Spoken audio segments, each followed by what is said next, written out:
Hello, Adrien. Hello, it's Adrien. Adrien, sorry. No, that's all right. It's in French, it's Adrien. I am French, but my audience is in English, so I am a travel content creator on Instagram. I travel the world to show destinations and hotels, restaurants, hidden gems, around the world, and I'm now in Lisboa. Yes, I'm so happy to interview here in Lisboa. Yes, it's quite cool to be here. So my girlfriend is from here. We travel together. She does a lot of content with me. She's from Portugal. I'm actually resident in Portugal. So we come here quite often. And we just did a tour of Portugal, which was amazing. Nice. Like we did from Faro until Braga, and the interior as well was crazy. Okay, the whole summer? No, it was only a few days, and like 8 days, something like that. And we did a little bit before as well with Rita's mom's car. And so we went to Beja and we went to Sintra, and we did a lot of different places. It's quite cool. Like, I'm happy to be here, and I can't wait to share all these places on my Instagram. Wonderful. Yeah, you have a quite big account on Instagram. When did you start it? Yeah, so basically I started on another account. I'm a pro skater, so that's why I film on skate most of the time. That explains that. That's why. Okay. Yeah, I was having like an audience from the skaters, and I was traveling the world just to do competition. I was at some point top 10 in the world. Whoa. Number 9th exactly. Woo. And so I did competition all over the world, and that's how I started traveling basically. Because I'm from the north of France, a little town. Where? I was born in Lille, but I lived in between Lille and Dunkirk, and so I couldn't travel much, like just in France and stuff. But once I discovered that, I was like, wow, I cannot stop now. It's not possible. So I found a way after skating. I'm still skating, but I found a way after skating to keep on traveling, and that's what I've been doing. But yeah, let's come back to the account.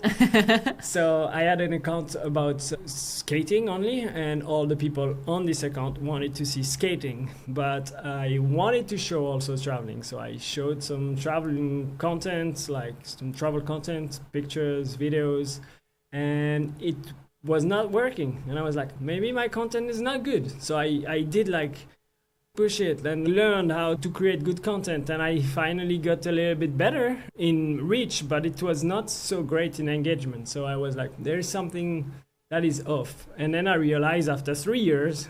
After 3 years?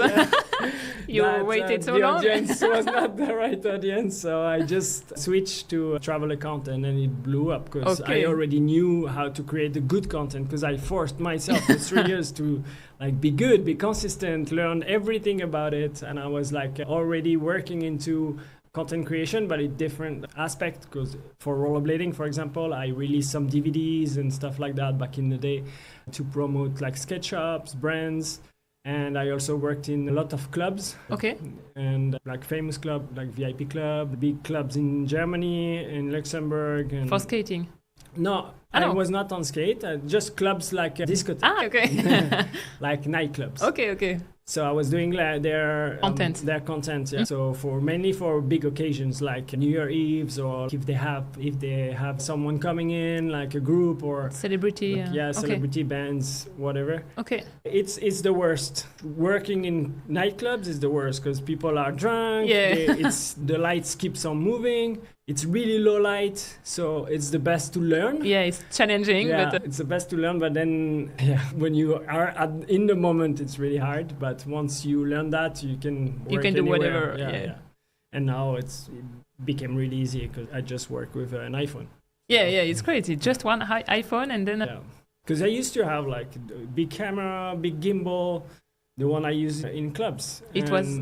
Yeah, a long time ago. Oh. Yeah, and then when I started to do the traveling, I had a backpack with the photo camera, so many lenses and so on. Like just this was like 10, 15 kilos. Now I have an iPhone and a small drone, and I can travel the world so light. It changed the world. Crazy. And do you edit all your content on your phone, or you use also your laptop? I started on the laptop, and then I switched to the phone as well, because then I only have my phone. I don't need the laptop as well. Yeah, Rita still carries her laptop, but it's mostly to watch movies and stuff while we are working, or because we are non-stop travelers. We don't have a base, so we're traveling non-stop. It's quite intense, but yeah, that's why we need sometimes to watch a movie, to relax, even if we don't have a home or a place to really relax. And it's cool. What are the best things being like a nomad, like you say? So, and the worst after that? Yeah, so the best things are definitely meeting new people, business owners, regular people, like different culture, different food. I love food. Me too, I understand. And yeah, that's about it. And not having a routine, so it's always different, which is great. I love that. I don't really like to be always doing the same thing. I understand. It's complicated for me. Yeah. And the worst is probably not really resting, having some time to fly from different location and have a big time difference. So being jet lag, what else? Yeah, having to work straight up on the go when we arrive, because usually we work under a 3-night stay for hotels, 3-4 nights. It depends on the type of video. Some video can take more time. And yeah, if we don't have good weather straight up, or it's really challenging. We do the script, then we start shooting the day after. And then if something is not correct, we can reshoot the day after and then finally enjoy a little bit. Because normally it's a collaboration is to enjoy. A lot of content creators don't because they want to get there. And I understand they accept 1-night stay or 2-night stay, but you can't really work under 1-night stay or 2-night stay. It's really complicated. You just work for free, basically, for the hotel.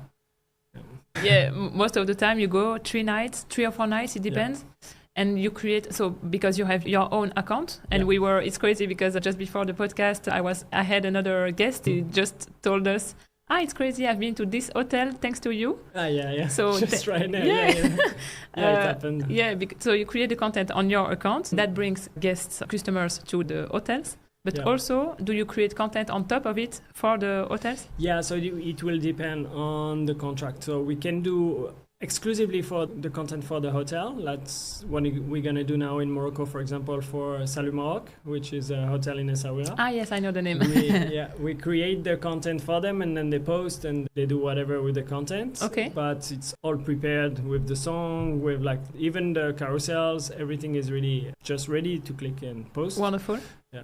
Or otherwise, we do like collaborations where we showcase the place. So it can be a paid collaboration or an exchange. If we really want to go to this place and we contact them, we can say, okay, we stay for 3 nights in full board with transfers. And we deliver 1 reel on my account, 1 reel on my girlfriend's account, Repetit, and a few stories. Yeah. But it brings a lot of visibility for sure.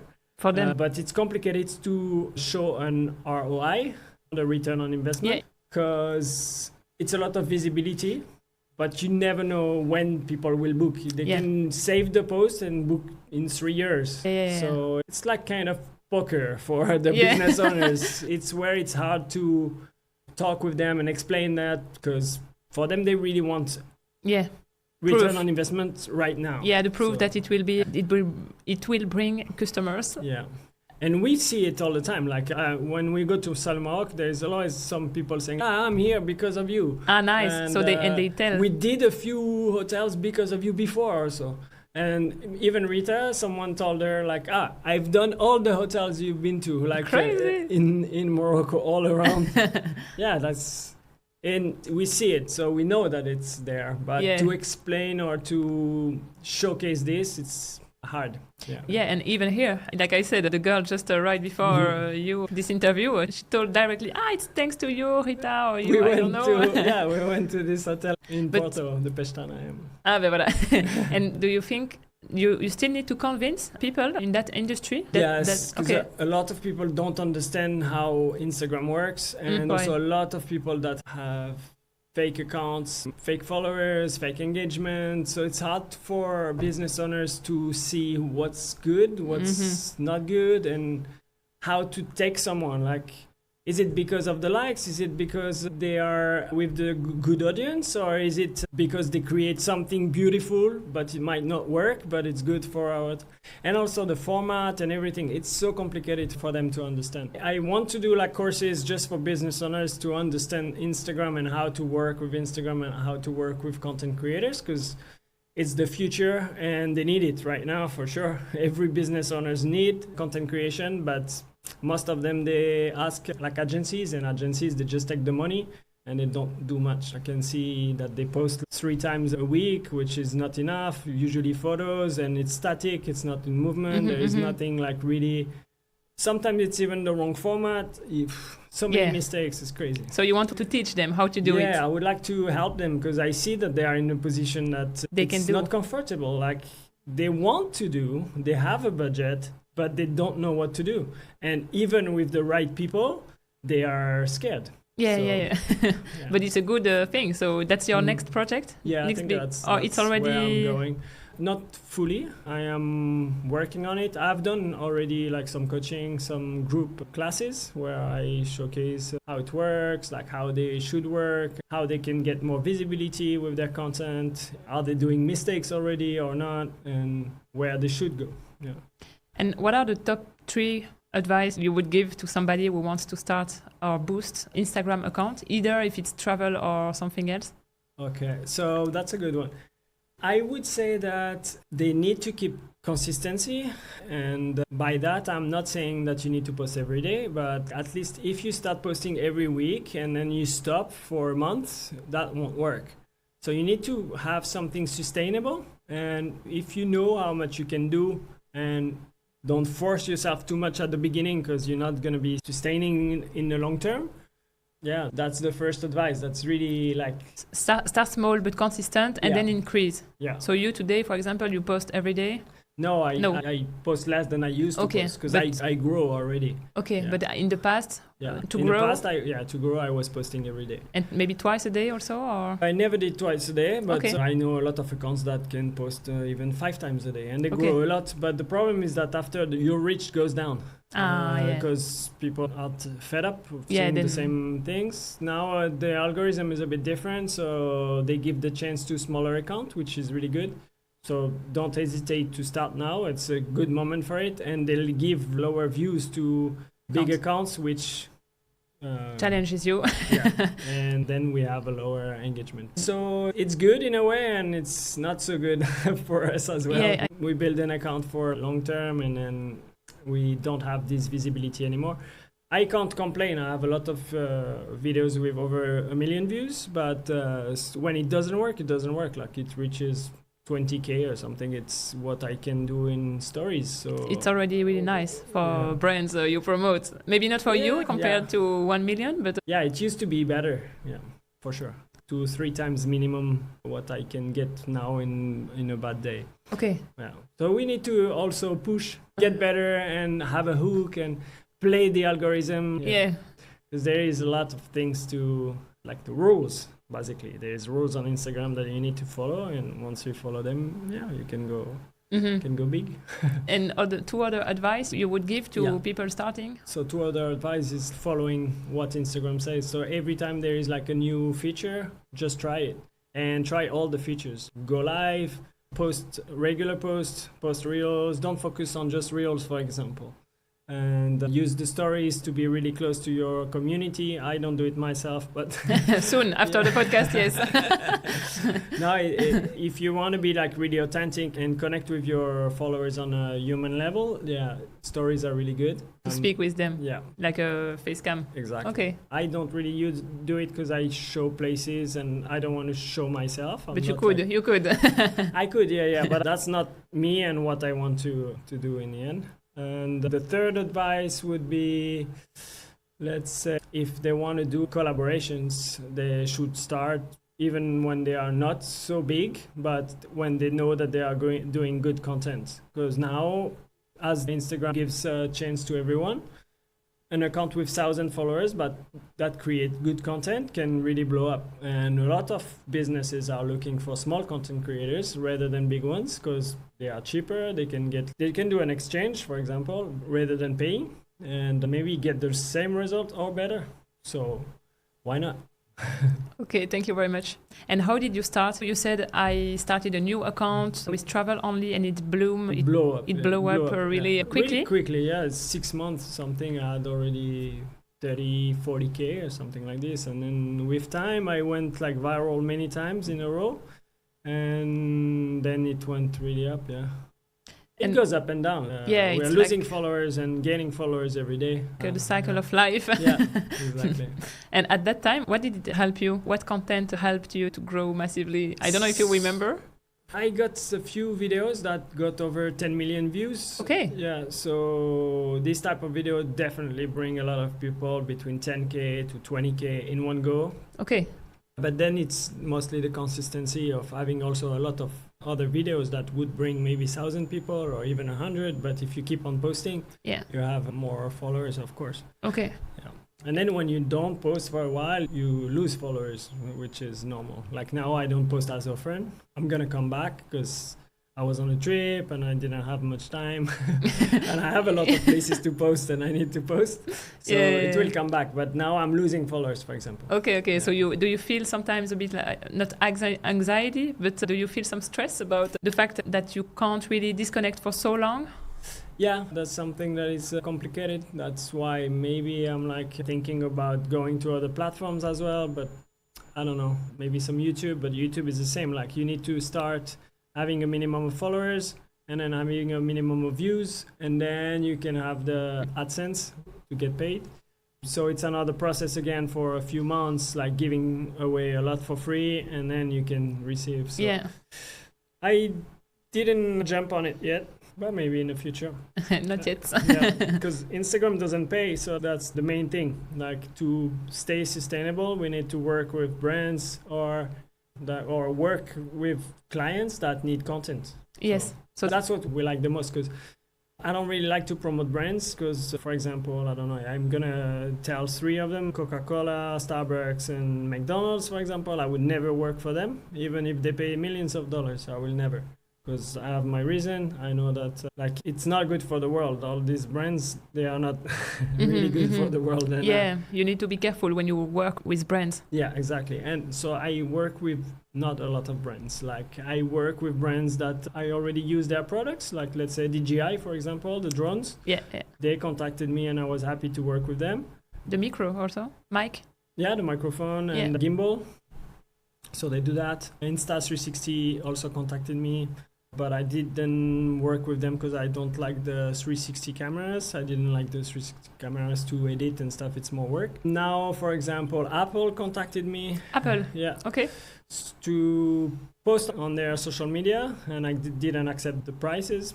But I said, if you have opportunities to test the next products, why not? So they said, okay, I'm going to tell the team. Okay, nice. So that would be a great one. And basically what I use, because I don't want to promote something I don't use. You don't want to be the product. Yeah, and I don't like consuming. People consume already too much. Like I don't want to say, okay, go buy this or get my code, and it's not my thing. But maybe if it's a brand, why not? Why not? Or shirt, like something that I appreciate. Like it's your moment if you want. Sustainable clothing, yeah, sure. Yeah. Okay, amazing. And did you face some challenges since you started? You always face challenges. And if you want to share one or two with us? Yeah, I don't know. Lately, I was like saying we did a collaboration with a van around Portugal, and it was an electric van. And when they gave us the van, it was only 40% battery at the beginning, and we had a full plan of going there the whole trip, and it was already complicated for us to do the first day and get to the second day. That was already planned in advance. And then we had a collaboration in Lisbon, planned for just after. So we couldn't just get delayed. It was not possible. So that kind of stuff, it's a bit stressful. And then the autonomy of the van was only 300 kilometers. And when you give it with 40%, it's like 100 or something like this, and then you need to. You found other places on the road, or? Yeah, we managed, but it was complicated. Like one of the stop was a place really remote on top of a mountain, and there was nothing around to charge. It was really complicated. We found one, so we were lucky, and we got there with almost nothing on the battery. We were really stressing, and the stress went really up when we were there, and we start seeing, so it was night, we start seeing the sky red because there was fire all around us. And we were like, whoa, we cannot stay here. There's fire everywhere. There's fires like 3 different spots on us. And we need to charge. Yeah. So we couldn't. Where to go? Yeah. So we had to charge and sleep there. And yeah, that was really crazy. Yeah. You're still alive, and fortunately. We didn't share that, for example, on social media. No. Maybe something that would work.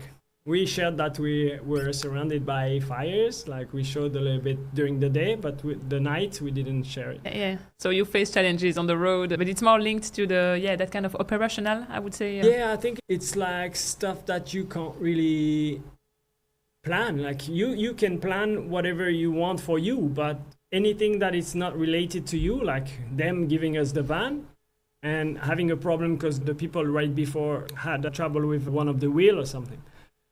It's not possible to control this. Of course, when you travel non-stop, there is more of it. Yeah, there's more of it, yeah.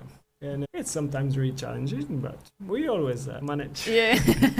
Yeah, thanks to the mindset. I guess you have built your mindset for so long. Yeah, it's been just with Rita, without her home, it's been 4.5 years that we travel non-stop. So yeah, we get to it. And I was traveling also before for skating, like all over the world.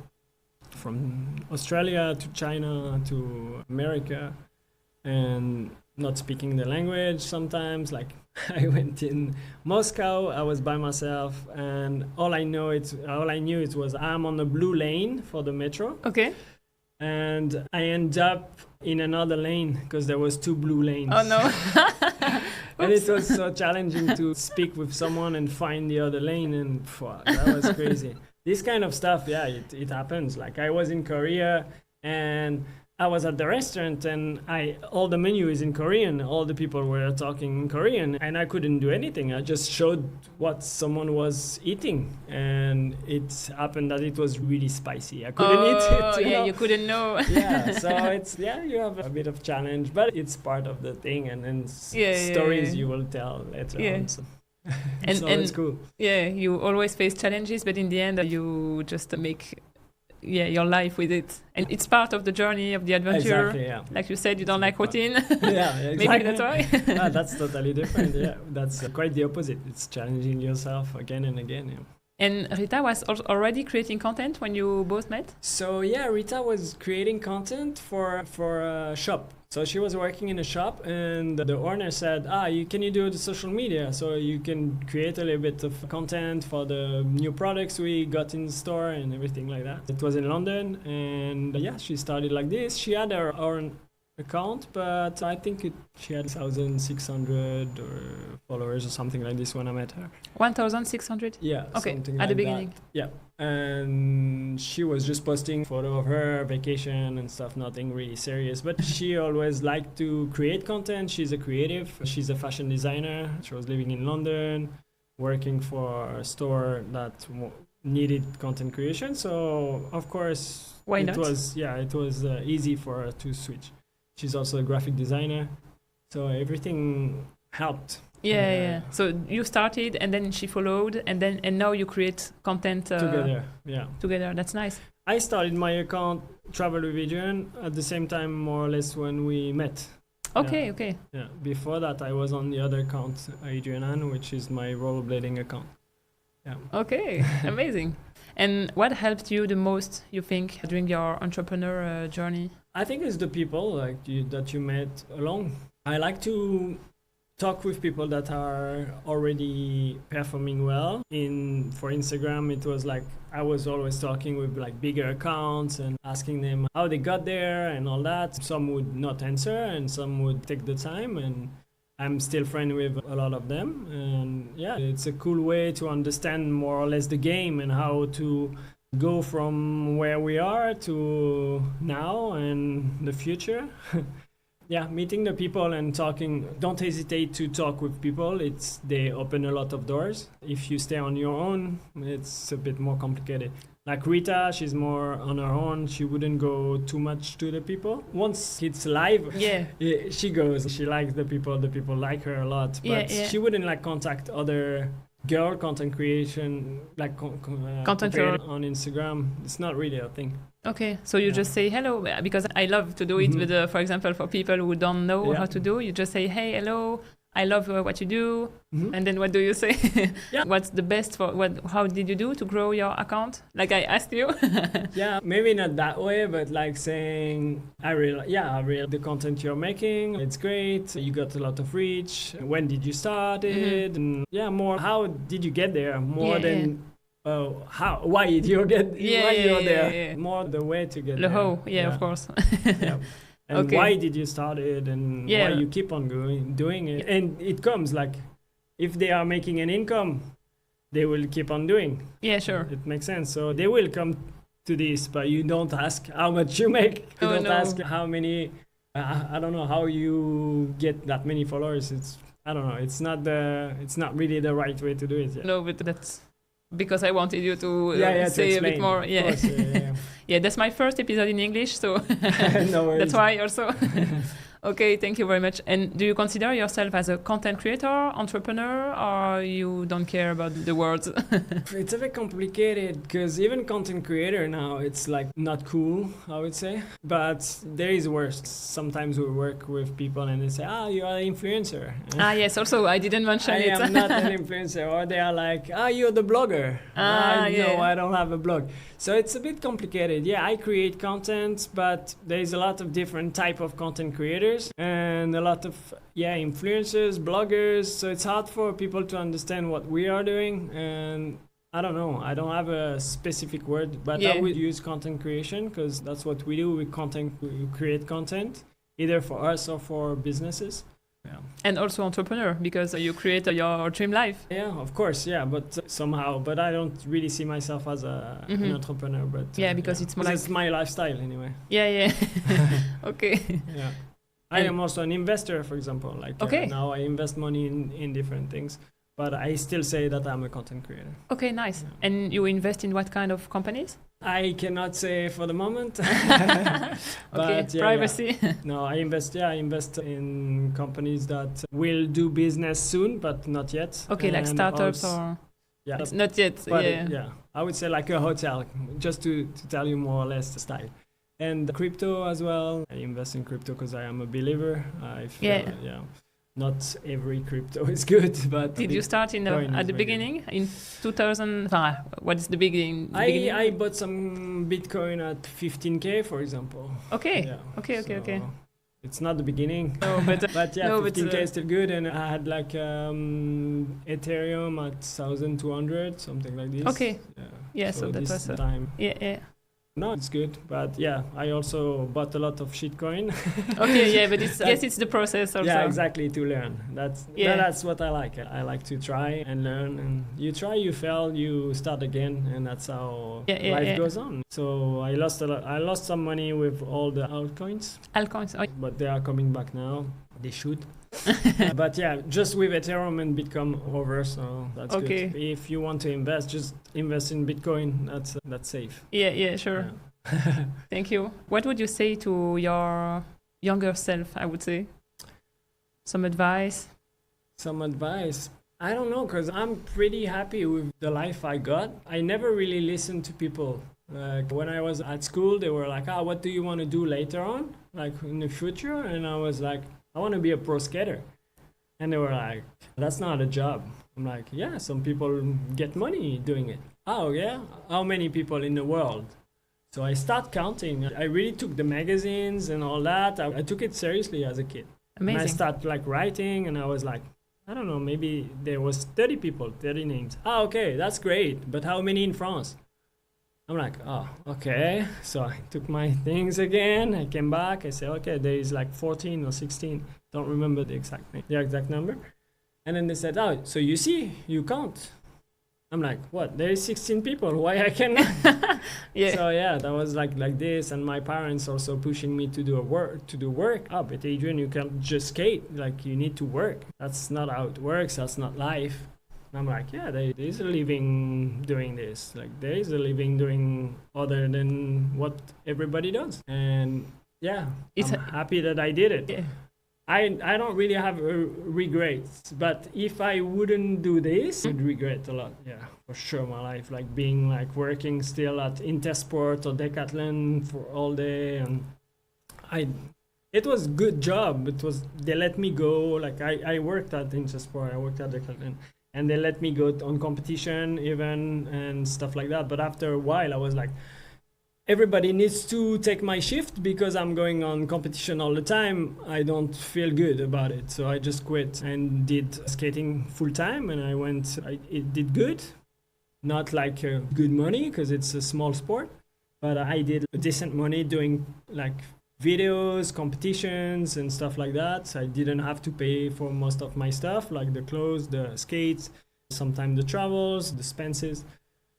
So yeah, it's amazing. So yeah, in the end, I can't really complain about my life. What I would say to someone else is just go for it. If you feel like you have something special in any type of sports or any creative stuff, just go for it, but fully, and don't listen to other people. If you start asking other people, they will always put you down, and if they are not in a good position themselves, how can they put you in a good position? So that's why I always surrounded myself with also people that succeed. It's really important, and that's why I told you before, like I spoke with big accounts, I spoke with big content creators in the niche, I met a lot of them, and it's interesting because I see where they were and how they get there, and it's life-changing for many people. And how could you explain that you were a child and it's amazing that I'm so happy that you followed your dream, because that's what I promote with my content creation. I help people to live from their passion. Yeah. So it's really what you did. You followed your intuition. And yeah, could you explain it maybe to some people? How do you do? Do you take some distance with your family or not? Or So as a kid, I tried a lot of different sports. I knew that I liked sport, and I wanted to try a lot of things. So my parents put me in different things like gymnastics, basketball, handball, football, and I quite like it. I wanted to be a football player when I was a really kid, because I think it's something that everybody sees like on TV, and where there is money as well for the parents, so they feel safe. yeah. When I was 5, I was already playing football, and then I went to the school to play football. I was going to be a pro soccer player. But then I met my friends that skated, and I saw them like going together. Like it's a individual sport, but they're all together all the time, and it was really cool. While I was playing, team sport, but it was so individual. Oh, you're not enough good, or you're too good but you keep the ball too long, or it was like always like this. When you go on skates, everybody wants to help, everybody wants to host you, and I traveled the world like this. Like people host me in Mexico, host me in Indonesia, in Malaysia, and wow, it was so amazing. And when you have this community, you feel like, okay, that's something different than just like a sport where it's this individuality.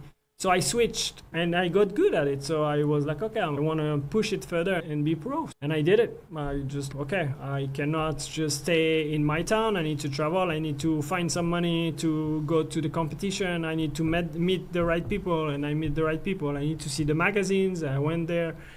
So it's a lot of process, and I get it. Like a lot of people would give up because they have other stuff to do. They think they have other stuff to do, or they follow what people say. But if you really feel it inside, it's inside you, you just go for it. I don't know how to explain otherwise. I know it's not easy to explain, but thank you for what you said. No problem. And today, are you still in contact with your family or those people who were like, no, you can't do that? Or I still see my family, but I don't see my dad often. Okay. I see my mom more, my sister a little bit. But it's just more, hi, how are you, and stuff. And I just show, I've been there. And it's not really deep conversation about this. You live your life. Yeah, exactly. I don't need any advice, or I don't need anything. Yeah. That's the best way. If you can handle everything yourself, then why would you need Yeah. Confirmation or yeah. So the main message of today, the main topic is follow your passion. Don't listen to others. Yeah, it's really important because if I would have listened to just one teacher or one friend or the parents, or I would have stopped so early. Yeah, I would be just in a routine like everyone else, and yeah, it's not cool.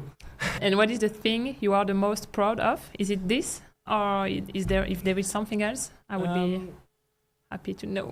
I think that where I got really proud, it was like having a pro frame, having my name on a product that's sold in sketch shops everywhere in the world.